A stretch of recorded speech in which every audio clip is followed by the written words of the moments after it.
Hey everyone. So lots of mortgage news that's come out over the past month. Most notably was the Bank of Canada dropping the prime rate for the first time in like 4 years.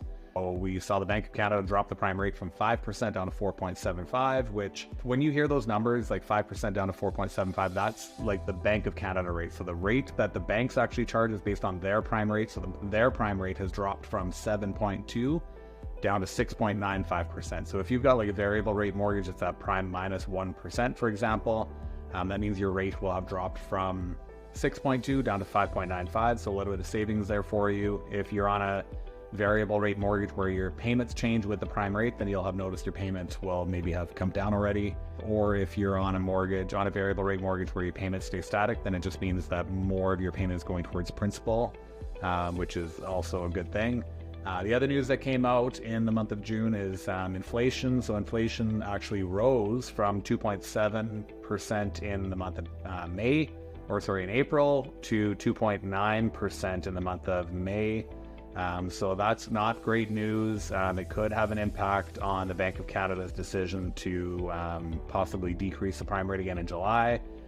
It was seeming like it was a fairly certain thing that we'll see the prime rate come down July 24th, which is when the Bank of Canada's next rate announcement is. But with the inflation number going up, there might be a pause for another month just to see what happens here over the next couple of months. But those are kind of the two bigger changes that we've seen.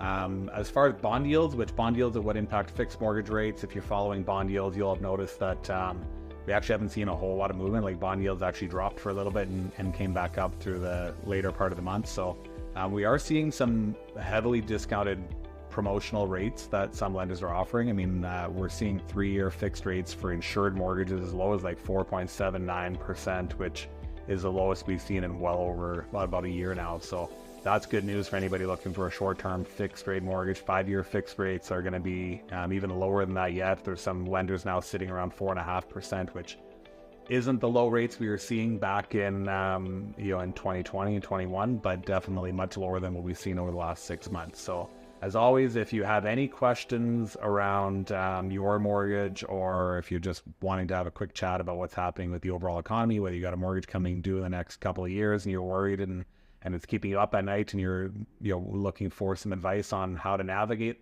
a little bit, feel free to reach out. Or if you're looking to buy a home and you want to get pre-approved, as always, we're happy to help. So that's our market update for the month of June.